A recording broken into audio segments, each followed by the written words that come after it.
should we win the day. The 4th of July will no longer be known as an American holiday, but as the day when the world declared in one voice, we will not go quietly into the night. We will not vanish without a fight. We're going to live on. We're going to survive. Today, we celebrate our Independence Day.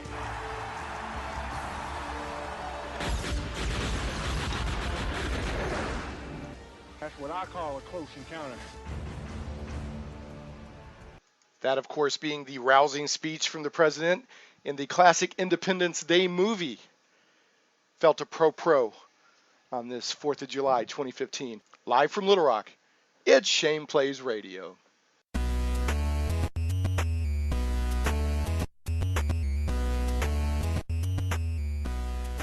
Welcome to Shane Plays Radio on the 4th of July 2015. Love that opening. Independence Day classic movie from the 90s. But we got a great show today. Going to have some news. Going to talk about an anniversary of a very important geeky movie to a lot of people. And then check this out. The second, Kendall, listen to this. The second part of the show, we're going to have Matty Cardarople, who was in Jurassic World, in the Selfie sitcom, and also in Dumb and Dumber 2.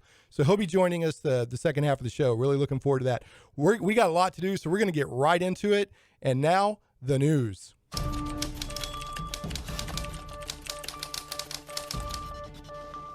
All right, so we got the whole newsroom here now, Kendall. These guys are working away on 4th of July. Can you believe that? Yeah. All right. So I'm going to play a sound clip here and see there's a 30th anniversary of a very cool movie, and see if you can guess what that anniversary is based on this sound clip. Great Scott!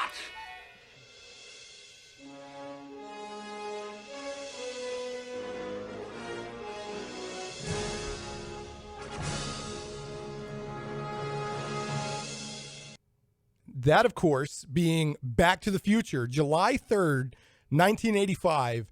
It came into the theaters. Huge movies, had 2 sequels, massive part of both pop culture and geek culture. And we are actually going to be talking after the news, my buddy Coulter McCorkindale, and yes, that's really his name, and it is the most amazing name in history, is going to be calling in. He's a super cool dude, and we're going to be talking about the Back to the Future and the anniversary and all that. Don't forget, you can call the show at 501-823-0965. You can also tweet me at Shane Plays, and I keep an eye on that. Some people prefer to tweet rather than call, but that's 501-823-0965. You can also tweet me at Shane Plays. Whether you're listening here on 96.5 FM The Answer here in Little Rock, or online via the 96.5 FM TheAnswer.com website, or on the iHeart Radio or TuneIn Radio apps, welcome. I'm so glad you're here. Remember, you can support the show on Patreon. You don't have to, but if you want to, we have sponsors, but you can also support the show on patreon.com/ShanePlays. This also goes out as a podcast either tonight or tomorrow. Kendall is recording the show even as we speak, and we'll deliver it in a shiny wrapped package for me to push out to you. And then that goes, it's on iTunes and all that. And then go to shaneplays.com. Right now, there's a post on there with all the show notes that we're going to be talking about. So back to the news. We're going to be talking more about the Back to the Future. But after that, we got some more movie news. Kendall, do you know the new Star Trek movie has a name now? What is the name? It's going to be called Star Trek Beyond. Wow. Yeah, not Star Trek : Beyond, but just Star Trek Beyond. Just like the other sequel was Star Trek Into Darkness. No colon, just Into Darkness. Okay. Guardians of the Galaxy, the new movie, has the title. Awesome. Yep. So it's called, and this is a little weird, but I think it works. It's going to be called Volume 2. Guardians of the Galaxy Volume 2. Now, at first you're like, why are they doing that? But think about it. He had that mixtape, right? Oh, yeah. That was Volume 1. And then at the end of the movie, he opens that package from his mother, and there's Awesome Mix Volume 2. That makes sense. Yeah. So, and it's also evidently going to deal with father figures. It's going to deal with Star-Lord's real father, and then is it Yondu, that blue guy that kind of adopted him and was going to eat him, but then didn't. And then also evidently Thanos is going to be a father figure. So here's some more movie news. Entertainment Weekly, on their cover, has an amazing shot of Batman, Superman, and Wonder Woman. Have you seen this? No, I haven't. Yeah, go to shaneplays.com, and there's a link to it right there on the show notes. And it looks great. So it's the first like real good photo I've seen of the new Wonder Woman. So that looks great. And there's also, I guess, some stills from the movie of like Lex Luthor and Bruce Wayne and Wonder Woman and stuff like that. So that's pretty cool. So here's some not so good news, Kendall. Terminator Genisys, the critics don't like it. No way. Yeah, it just came out. I'm not saying don't go see it. I'm not saying that. I'm just saying the critics aren't liking it. It's got a 27% on Rotten Tomatoes. No way. Yeah, and on Metacritic, which is another site that kind of aggregates reviews, it's got a 39%. That's pretty. You know what? I'm still going to see it. Oh yeah, me too. Right? I mean, I love Terminator. I don't like that they did the big plot twist in the trailer. I don't like that either. Yeah, and I tried not to see the trailer, but I ended up seeing it despite myself. But that's what it is. Now, here's some good news from Rotten Tomatoes. Jurassic World, and remember, we're going to have Matty Cardarople from Jurassic World in the second half of the show. 71% on Rotten Tomatoes. That's pretty good. That's pretty good. That means it's a good movie. Oh, yeah. Yeah. It's definitely watchable, fun movie. And I went and saw it last weekend. I've seen it. And it was exactly what I wanted it to be. Dinosaurs rampaging around. And I kept telling people before I went and saw it, I said, all I want, and I'm not going to say if this happened or not. I'm not going to spoil it because it's still in theaters. I wanted the Velociraptor pack to get into it with this genetically altered dinosaur, this Indominus Rex. I'm not going to say if that happened or not, but there was a neat twist in the middle of the movie I didn't see coming. I don't know if you saw that coming or not. No, I didn't, but I love the ending. Yeah, the ending was great. Should have been totally cheesy, but I loved it. I love the cavalry. That's all I'll say. So Inside Out, the new Pixar movie, which it's basically this little girl's emotions are personified in her mind. That's doing 98% on Rotten Tomatoes. I want to see that, actually. Yeah, I do too. I'm hearing really good things about it. And then Mad Max Fury World, which I loved, is doing 98% as well on Rotten Tomatoes. That's no joke. So next, a little bit more news for us.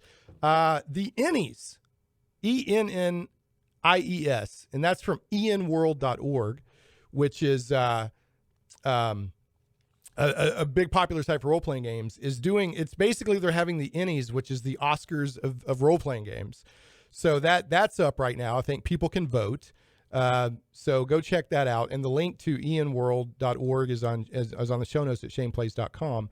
But it was interesting. There was one RPG got disqualified because I guess it was a fan-created RPG for Mass Effect, the video game. And it evidently is done extremely well, but it had some copyrighted material in it that they didn't get permission to use. So they unfortunately had to disqualify that. But check out the Ennies.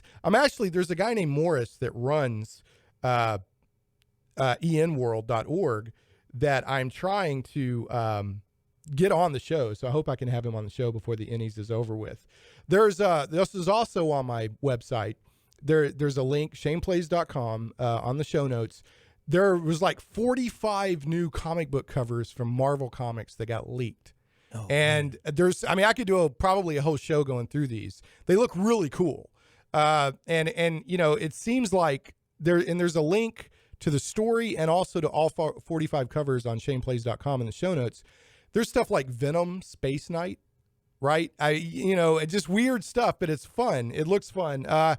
There's going to be 2 Spider-Men. Okay. Peter Parker is going to be older and more mature, and he's going to be like this globe-trotting, like, industrialist like Tony Stark. In fact, Spider-Man is going to be his quote-unquote bodyguard.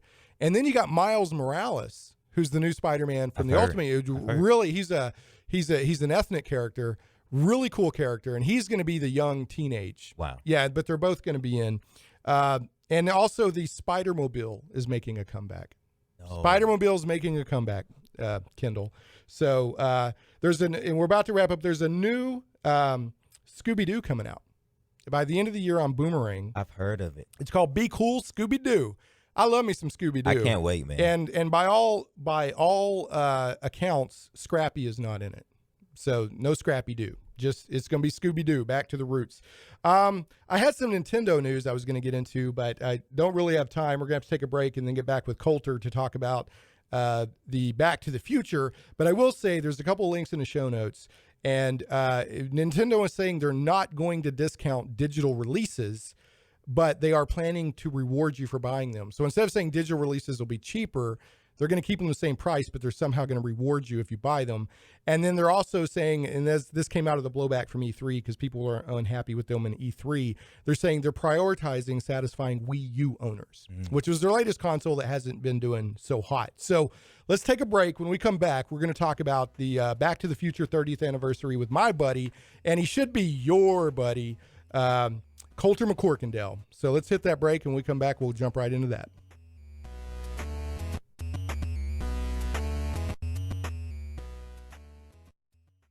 Call Chapman Service today for all your air conditioning and electrical concerns. 0% financing till January 2020 for a limited time. Voted best of the best for 5 years in a row. It's hard to stop a train. Chapman Service, all you want in an air conditioning and an electrical company, nothing you don't. Did you know that your business can provide its employees with the same benefits packages as even the largest Fortune 500 companies, often at no direct cost to you, the business owner, and while saving money at the same time?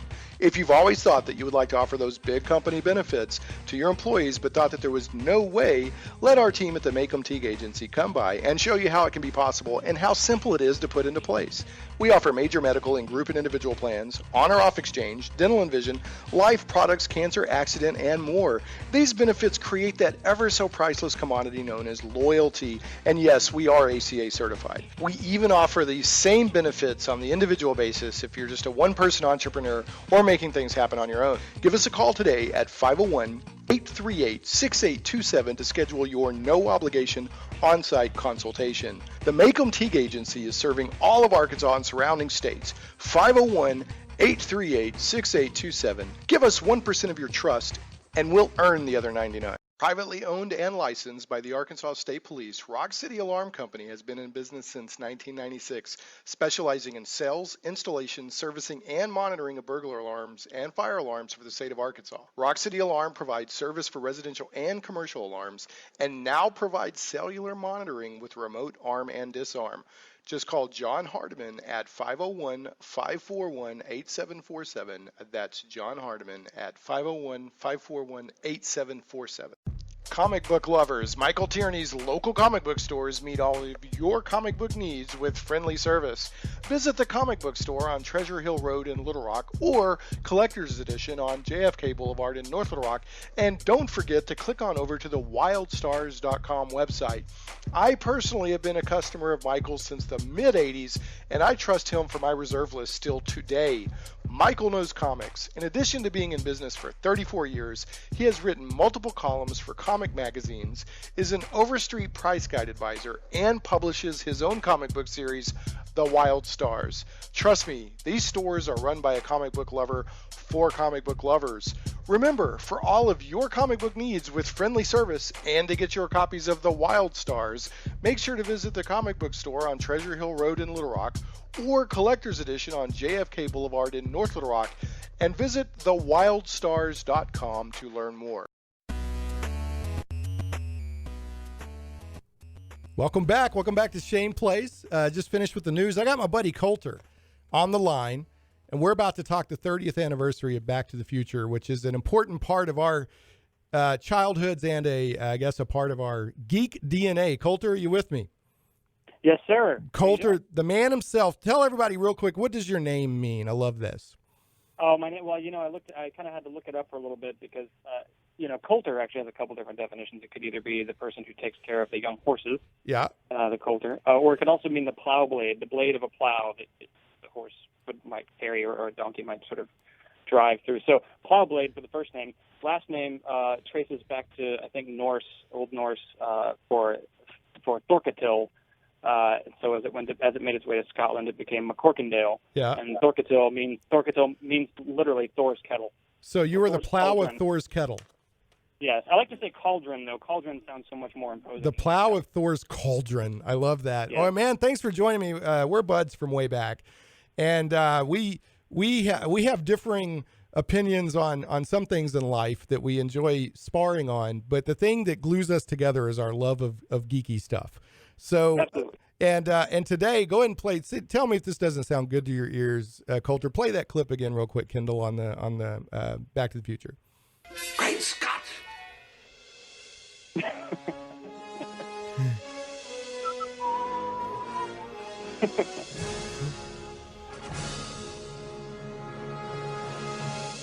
Doesn't that just get you all when you hear that? Absolutely. You know, I was the kid who had the soundtrack on cassette. So walking around my Walkman in 1986, 85, walking around with that, listening to the whole soundtrack and the Alan Silvestri score, definitely. Yeah. Well, as they, I was looking up, you actually put a link on Facebook last night that I went and read that was really good. And it talked about going back in time, remembering Back to the Future on its 30th anniversary, which is actually in the show notes for the show today at ShanePlays.com. And it's described as Robert Zemeckis' comedy, adventure, science fiction, time travel love story. So imagine for everyone. Yeah, imagine the pitch on that one. Okay, tell us about your story. Well, it's a comedy, adventure, science fiction, time travel love story. But one thing they left out with a DeLorean, which was great. I mean, and I'm going to always mispronounce this word. Is it zeitgeist, which is kind of the spirit. Okay, the spirit of the times. Back to the Future captures the zeitgeist along with like Ghostbusters and some of the mid 80s just perfectly. Right. Absolutely. I just love this movie. And one thing that's been cool about it is it's not just us that grew up with it that love it. I mean, it keeps going. People like this movie. Yeah, there's something for everybody in it because like we feel nerds and geeks and science kids or whatever have some ownership of the movie because of the science involved and because of all the sort of sci-fi details. But it's a movie for regular people too, and parents would enjoy it because they can go back to the 50s for a while and go, yeah, that's right. How that really was. Yeah, it's funny because my dad played a lot of 50s music, so I grew up with a lot of those songs from the 50s. So I was like, oh, this is what it was like to go walk around downtown. Hill Valley feels a little bit like Harrison. I'm from Harrison originally, so right, Harrison, Arkansas, right? Uh-huh. Yeah, feels kind of similar. The downtown square where the courthouse is, and it's the same kind of thing. Yeah, it's just a really neat movie. I mean, it was a perfect blend of really cool sci-fi, action, drama, and then it got into that kind of uncomfortable, but they never crossed the line of like his own mom had a crush on him. Yeah. His father. The storyline is that if his father and his mother don't get together, then he will disappear, and because he's gone back in time accidentally, and kind of messed with things by showing up. And a lot of neat little details in the movie. I know you said you were going to research some of them, but one thing that I caught that always stood out to me was at the beginning of the movie, it's Twin Pines Mall, right? Yeah. And then when he goes back in time in the DeLorean. Now, hold on, Kendall, you've seen Back to the Future, right? I have. Okay, did you catch this? So when he goes back to the future in the DeLorean, he suddenly shows up like in this field at night, and he's like, yeah, and he crashes through a tree. Right. And then later in the movie, it's Lone Pine Mall. Did you catch that? I never noticed that. that. There's a lot of neat little, neat little things like that kind of woven through all three movies. So it rewards repeated viewing, definitely. It really does. So, and Doc Brown, of course, is a classic character, the Great Scott. And, he's constantly shouting Great Scott, no matter, Marty can be like, I've got to use the restroom. And he'll be like, Great Scott. So, just classic stuff. It has that classic scene at the beginning with all the clocks. Oh, yeah. And used to, back in the day, I'm going to show my age. Coulter's probably remembers this.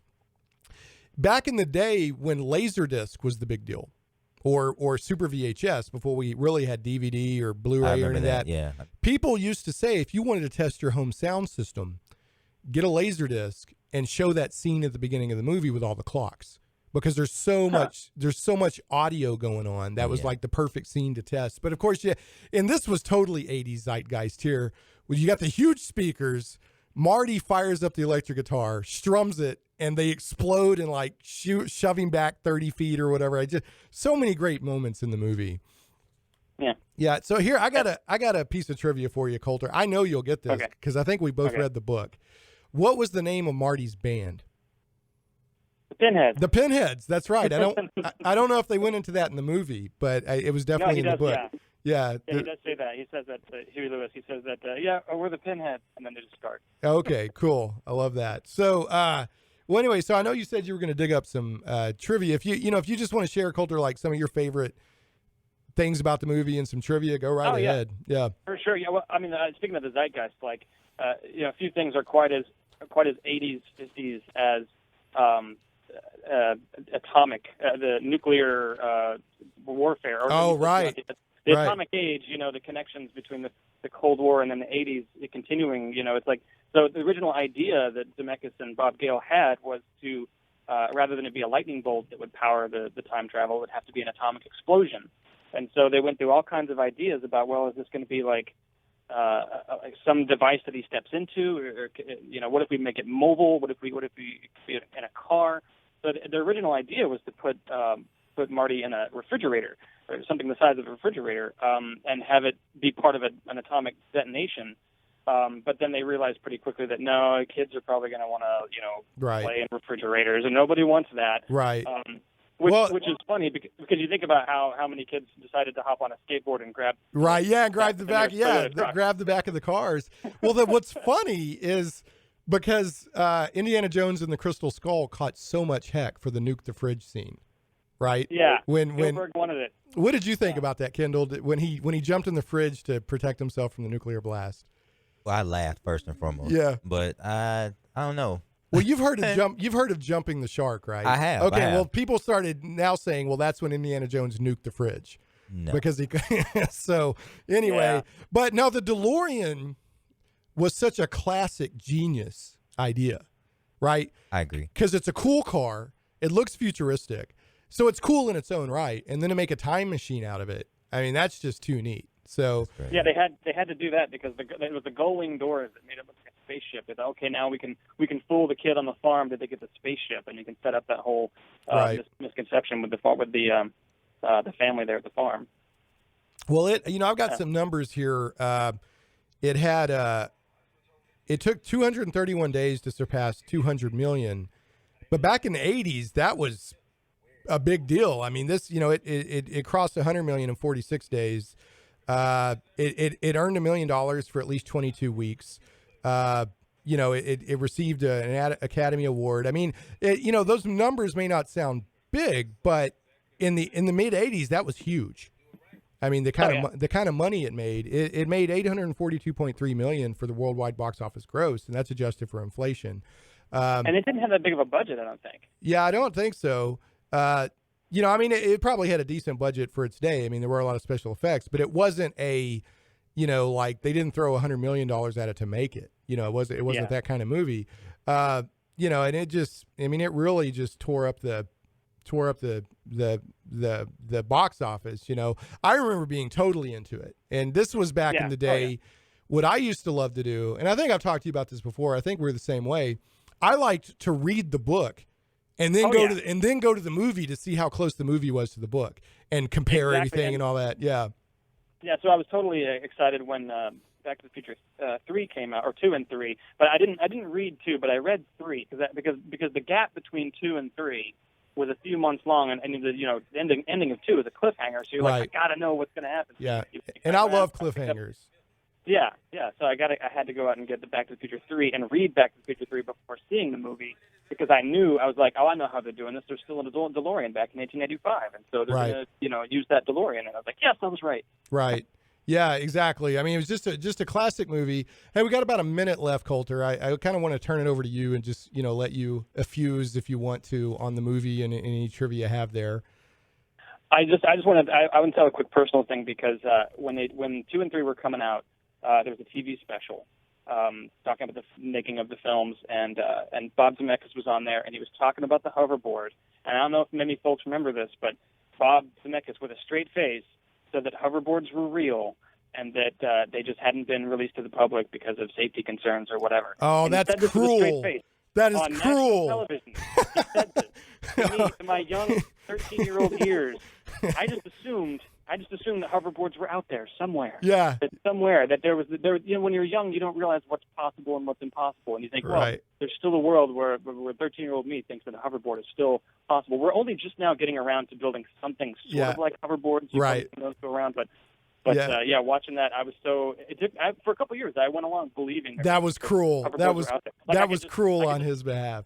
Well, I'll tell you. Go to Radio Shack. Let's close. Yeah. Well, they'll Kickstarter a hoverboard pretty soon, but so let's like a real hoverboard. I know there's some other stuff out there kind of like it. Let's close on this. I appreciate you calling in. I'm totally excited. 30 years, man, that blows me away. But there's one thing you mentioned on Facebook that, really puts things in perspective. 1985 is as far from 1955 as we are now from 1985. And that blows my mind. That totally blows my mind to think of things in those terms. Listen, Coulter, thanks so much for calling in. People, go out there and if you've seen it before, watch it again. And if you haven't seen it yet, go check it out. Great weekend to celebrate the 30th anniversary of Back to the Future. So I'm going to go ahead and cut to a break. And when we come back, we're going to be talking about Jurassic Park. And we should be talking with Matty Cardarople who had a scene in Jurassic Park. Awesome. All right. Thanks, Coulter. Have a good day, buddy. Thank you. Happy 4th. Yep.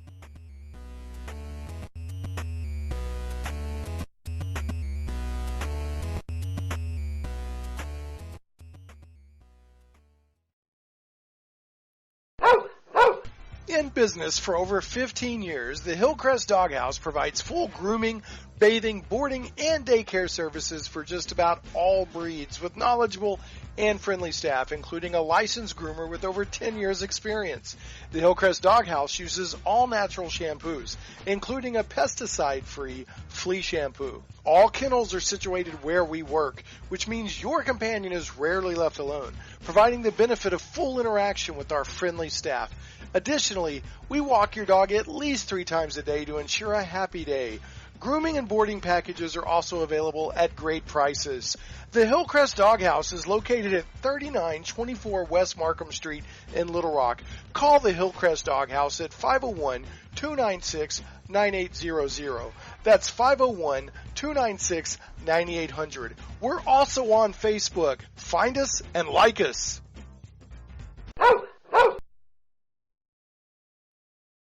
Comic book lovers, Michael Tierney's local comic book stores meet all of your comic book needs with friendly service. Visit the comic book store on Treasure Hill Road in Little Rock or Collector's Edition on JFK Boulevard in North Little Rock. And don't forget to click on over to the wildstars.com website. I personally have been a customer of Michael's since the mid-'80s, and I trust him for my reserve list still today. Michael knows comics. In addition to being in business for 34 years, he has written multiple columns for comic magazines, is an Overstreet price guide advisor, and publishes his own comic book series, The Wild Stars. Trust me, these stores are run by a comic book lover for comic book lovers. Remember, for all of your comic book needs with friendly service and to get your copies of The Wild Stars, make sure to visit the comic book store on Treasure Hill Road in Little Rock or Collector's Edition on JFK Boulevard in North Little Rock, and visit thewildstars.com to learn more.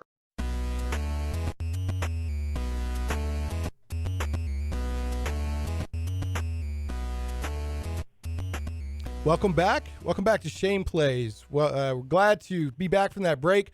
We're very blessed to have our sponsors, very appreciative. If any of you individually want to support the show, and you don't have to, the show is going to keep going. But if you just want to show your support for the show, you can do it by pledging as little as $1 per show at Patreon. So it's patreon.com/ShanePlays. Now, coming up, he's on the phone right now. So excited to talk with him. Before I get there, I just want to throw out our phone number is 501-823-0965. That's 501-823-0965. And you can also tweet me at Shane Plays if anybody has a question or comment for Matty. We have right now on the line Matty Cardarople, who is a very interesting and funny and unique actor. And he's also a director and a writer. And he was recently in Jurassic World. He had a part in Jurassic World, and which is out right now, which I saw last weekend. Producer Kendall seen it. We enjoyed it too. Matty, welcome to the show. Well, thanks for having me. Thanks, Shane. Yeah, you're welcome. Glad to have you. Saying all that nice stuff about me. Yeah, you're welcome. Well, I've been, I'll give you a little background on when I first became aware of you possibly going on the show, and I'll tell you why I got excited. But I did want to let people know, according to Matty himself in his own Twitter profile, he's an actor, writer, director, and he's an Aquarius, and he likes birds. So this is very important stuff. I'll tell you, I went and saw Jurassic World last weekend, and I got to talking afterwards when the possibility of you coming on the show came up, and I said I totally remember that scene. It was a standout scene, and everybody, everybody I've mentioned it to, has said that, they're like, yeah, I totally remember that scene. So you have this quality that stands out. You know, I personally think that, you know, you've got a really good career ahead of you. Everything I've seen you in. Thanks. Yeah, you're welcome. That's what my mom keeps telling me too. Yeah, well, she called me and asked me to say that. So She did? No. Yeah. But We'll do that. yeah, We'll she was really nice. So no, man, my publicist. yeah, well, as mom should be. But you know, I really enjoyed. And my girlfriend. And your girlfriend's your publicist too. Okay. So is she the one that got you on Jurassic World? My mom? No. Well, your mom and your girlfriend, did they lobby? They both did. They both got me in the movie. All right. Well, that's cool. They're very influential in that way. Yeah. They know people. I said, I want to be in this movie. And they said, we'll make a few calls for you. Yeah. And it happened. And it happened. Yeah. Yeah. That is great. Really. But you've also been, a lot of people might recognize you as well from the Selfie sitcom. Well, I don't know if it's a sitcom. Yeah. It was a comedy. Yeah. That's still going. I think it's on Hulu. And those. It's on Hulu. Yeah. Yeah, and you play this sort of beleaguered assistant. That's kind of. I played an assistant that was kind of out of it. Yeah, named Charlie, and those scenes were great. You had a scene in Dumb and Dumber 2. That, I did. From what I understand, you ad-libbed a line, and it made it into the final movie. Yep, I did, and I have to give credit to my when I coached audition for that movie, my acting coach actually came up with the line, so which was but it cures cancer. Yeah, but it cures cancer, right? Yeah, he my acting coach Tyler Powell over at Leslie Kahn and Company, which is an acting school. Came up with that. Yeah, well, it's a classic line. I mean, you're basically. Thank you. Yeah, you're pitching basically nanobots that would cure cancer, and and Jeff Daniels is like, he shoots down my idea. Yeah, it's missing something, you know, and he's like looking at the audience like, right, and you're like, but it cures cancer. So, yeah. So, well, I had a few questions for you. If you don't mind, and if anybody wants to call in, if you don't mind, if you want to take callers, we can have callers at 501. Take callers. Yeah, 823-0965, or you can tweet me at Shane Plays. First of all, I love the picture of you on the red carpet or press line or whatever for Jurassic World, and you're holding a piece of pizza. So and the more I research, you're sort of associated with pizza. So what it's what my is marketing? It's your marketing. Okay. So you kind of try to, and it stands out. I mean, you're sitting there holding this huge piece of pizza, and Krista, your publicist, shared with me that I guess y'all were going down the line, and at one point she was holding a piece of pizza, and she said she's going to look back like 30 years from now, and that's going to be a defining moment in her in her career is holding the pizza on the press line. So that was very nice of her to hold. Yeah, well, I think it's clever, right? Because it stands out, you know, and I know that it definitely stood out. You know, in fact, I used that for the photo that I promoted your appearance on the show. I know, today. I was just hungry, you know, I was hungry. And if they want to take my photo, they can. Yeah. So how did I've got a few, like, you know, the more standard. I'm honestly curious how you got into acting, and then I got some fun questions I want to get to, if that's okay. But so how did you get into acting in the first place? Well, I've always wanted to act ever since I saw the film Ace Ventura. Sure. When I was a kid, that movie to me was very influential to me. Jim Carrey, he just changed my life as a little kid. He was just a hero to me. Okay. Well, that's definitely one of his more memorable, you know, parts in the Ace Ventura. There's so many great parts, but I love at the beginning. He's like, "Gotta package people," and he's like, you know, acting all just that kind of stuff. That opening sequence. Yeah. I remember seeing that and just being like, "This guy is the coolest guy ever." Yeah, I like everything. I want to do what he does. Like, I like everything. He's just great that he's done. I like, even the stuff that people think are more of his average movies. I really like The Cable Guy, and I liked Me, Myself, and Irene. I mean, I like everything he does, so even some of the stuff that, people are like. And the Truman Show. Truman Show was amazing. It was great. Yeah. Yeah, and he was great in The Grinch, too. Yeah, I loved his Grinch. My favorite scene in that is when he takes the big bullhorn and he's giving acting directions to his dog, and the dog pops the nose off. Yeah, I love that scene. Yeah, I think the only movie of his I haven't seen that I want to. I still haven't seen Eternal Sunshine of the Spotless Mind, which I hear is amazing. Yeah, I hear it's amazing. That's a classic. I know. I can't believe, and I love It's Kaufman wrote that, right? Charlie Kaufman wrote it, being John Malkovich. Yeah, I can't believe I haven't seen it. So, but I need to rectify that. See it today on Independence Day. Yeah, why not? I'm totally going to do it. Yeah. Yeah. So what is your favorite part of acting? My favorite part of acting would probably be just the spontaneity of it, being spontaneous, and I really like improvising and coming up with your own jokes and things like that and adding to a scene. That's really fun. Because you bring your own voice into it, and I really like that about it. I just did a Nickelodeon show, Bella and the Bulldogs, this week, and we were doing the network rehearsal. It's like a multi-camera show, and there's a scene where these kids are opening. I play a pizza delivery guy, and the girls are getting ready to open the door, and they have like Nerf guns in their hand, and they open the door, and my character, I improved unarmed. Right. Yeah. So I improv that, and that was just really great. So you improv really you're like, I'm unarmed. Like when is that where you catch I just something said, unarmed. Yeah. Well, a lot of improv moments actually are the best moments in shows and movies. You'll find out that, and my producer Kendall's sitting there nodding his head. And Kendall, if you have any questions or comments for Matty, feel free. Kendall's in there running the board. It's like the Starship Enterprise. There's so much stuff going on in there.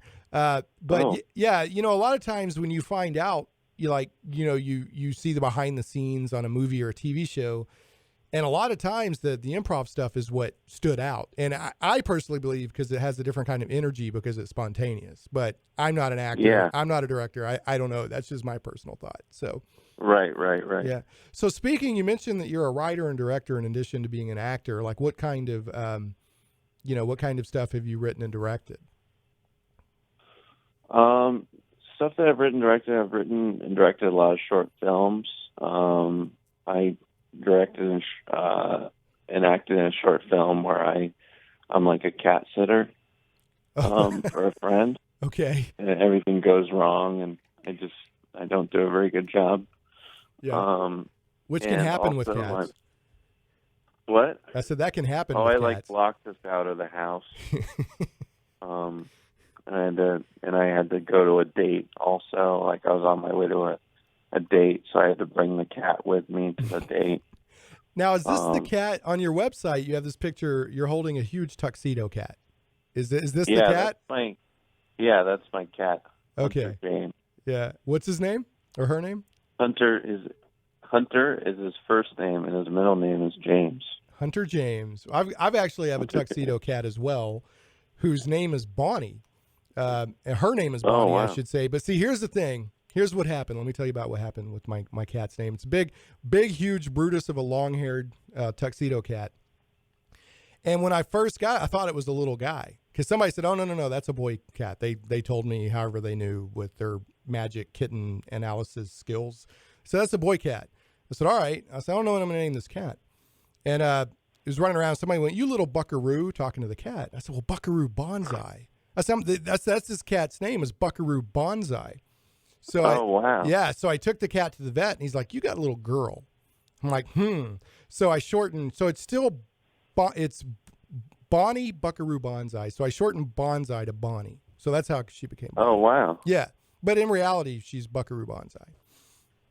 That's great. That's a great name. I love it. Yeah. So, but no, I love awesome. cats. Yeah, I'm a big cat cats. guy. Yeah, there's something just really amazing about cats. I did want to tell people if you can find Matty, and I want to make sure I'm saying this right. Cardarople, correct? Yeah, Cardarople. Okay.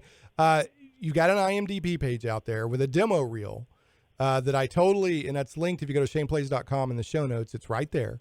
I totally encourage people to check out your demo reel. There's a lot of little funny scenes in there. You've got this, and you have a lot of different types of characters you do, but the sort of the clerk or whatever that is kind of mystifying. Yeah, the clerk is my go-to. Yeah, I play a lot of clerks. I love your clerk it works in the Christmas tree store. And the people are bamboozled that there's no Christmas trees. And he's like, well, the owners thought it was a neat name. So that was classic. Chasing life. Yeah. And like I said, I definitely like your Charlie character on Selfie. And a lot of stuff I've found, like researching around, a lot of people thought you're kind of a breakout character in that show. Yeah, and that's pretty cool. So that's awesome. Yeah. They're like, oh, this is totally the breakout character in that show is Charlie. So yeah. So that's pretty neat. Too bad it got canceled. Well, now is it not continuing on Hulu? I thought it was continuing on Hulu. No, it is on Hulu, but we're not shooting any more seasons. I see. Okay, I got you. Yeah. I thought it had moved to Hulu to continue. So I'm sorry about that. It was a clever show. Okay. Yeah, it's part of the business. Yeah. Okay. Yeah. So now you worked with Karen Gillan, right? Karen Gillan, she's great. Yeah. Now, of course, I know her from Doctor Who. But she was also in the Guardians of the Galaxy movie. So, yes, she was. She was very good in that. Yeah, very good. So did you enjoy working with Karen? Did y'all?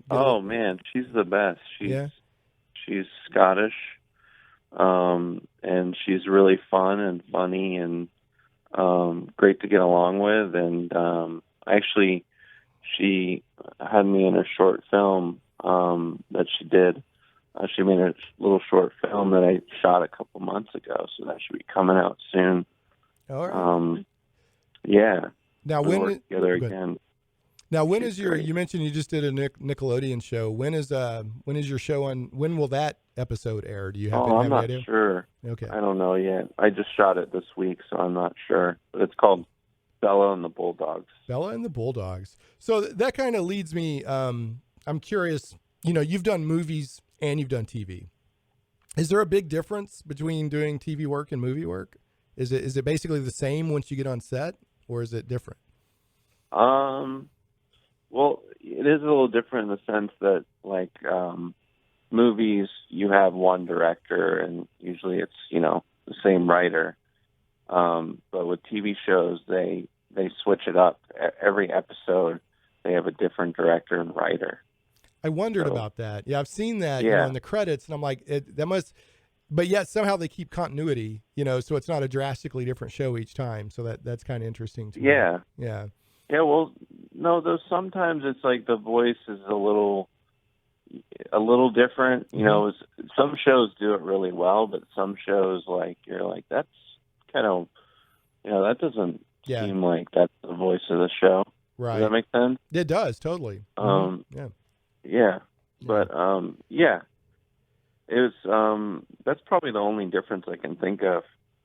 So what right now? Well, that's actually TV shows usually shoot. You'll shoot for like 3 months or something. In films, it can be anywhere from a month to like 6 months. Wow. So what? So that leads me into. I was curious with. Well, first I want to ask you as an actor. Once you get into acting, does it kind of ruin? Well, ruin's too strong of a word. Does it, like, when you try to watch TV shows and movies now, is like you're just seeing the industry side of it, or can you just set that aside and enjoy it as entertainment? Definitely see it as more of an industry side. Yeah, for sure. I think I'll be like, well, that person could have done that scene differently, or, things like that. Or noticing like a continuity thing, like, he wasn't wearing that jacket. He was wearing a completely, Exactly. That's what, it's like once the magician learns the secrets, it's like, can you really enjoy that? Yeah, that's fascinating, actually. So that edit was really weird. Yeah. Yeah. Yeah, there's a whole. Definitely. I mean, all you have to do is watch the credits of a TV show or a movie to realize how much work and how many people are involved to make that stuff happen. I mean, I don't think people realize it's a lot of work. It is. It's totally a lot of work. I mean, just doing. Oh yeah, yeah, definitely. I mean, I can't imagine not having TV and movies. It's just part of our lives, part of our culture. So, you're talking about how long it can take to do a movie or whatever. Okay, so your scene in Jurassic World, I'm just curious, like, how long did it take to do that scene? Like, were you out there for a couple of weeks, or how long? What was involved in doing something like that? I was there for a week, and it took a day to shoot that scene. Okay. But I was there for a week to do a fitting and meet with the director and stuff like that. So yeah, it took about a day, and it was incredible. It was a dream come true to work on such a caliber of a movie. Oh, big time. Yeah. And it's a great movie, great blockbuster movie, good 4th of July weekend. I'm going to go see Eternal Sunshine of the Spotless Mind, but other people should go see Jurassic World. Yeah, you are. Yeah. Other people need to go see Jurassic World. I enjoyed it. I think it's as good as Jurassic Park. It's a good blockbuster movie, a lot of fun. I think they've, in marketing terms, reinvigorated the franchise. So, Oh, for sure. Yeah. Congratulations on being a part of that. Thank you. Now, I'm not going to spoil your scene for people, but I will say you play sort of a beleaguered ride operator, and it's a great scene. It's a little bit of comic relief. It's at a perfect moment in the movie. So, and it stood out to me. Everybody I've mentioned, they're like, I totally remember that scene. So, oh wow, yeah. So I'm sorry, I'm just it's clicking for me now. yeah. Are you in the scene, Kendall? Yeah, that was a pretty funny scene. It was a funny scene. Yeah. So, thank you. Yeah, and I gotta know. I'm fascinated how movies work. I'm trying not to give anything away, but at one point you pull out, I guess, sort of the employee guidebook or whatever. The plans, and was there actually anything written in there, or was it just blank pages you were flipping through, or did they actually go so far as to put stuff in there? No, they actually put stuff in there. Yeah. Was it like in case of dinosaur, pull handle? Yeah, it had details like if you're being eaten by a dinosaur. That is so. Just go with it. Yeah, just go with it. I mean, just go with it. It's, we're all here to have a good time. There's nothing you could really do, so you had a good life. Yeah, reminisce on your good life on the way down the gullet of the dinosaur. All right. Well, so speaking of Jurassic Park, did you get to, now this is really important, Matty, did you get to wrestle any dinosaurs? Did I get to wrestle? Yeah, did you get to wrestle any dinosaurs? Yeah? I did, yeah. Yeah? I wrestled a T-Rex. Yeah? Well, I was going to ask you, okay, so now we know you got some guns, right? If you flex, you got some guns. We know this, right? Oh, yeah. Yeah. So in a cage match. I'm strong. Yeah, in a cage match, Matty, which would you be able to drop like a bad habit first? Now, it's understood you're going to drop both of these, okay? But which one would you be able to take down first? Would you be able to take down one Indominus Rex or two T-Rexes? Which one would the Matty drop first? I think I'd take them all down. Wow, see, this is what I'm talking about. This is why Matty's star is ascending, folks. He's gonna take them all down. So I'd take them all down. Yeah, I loved with one arm. With one arm, eating a piece of pizza.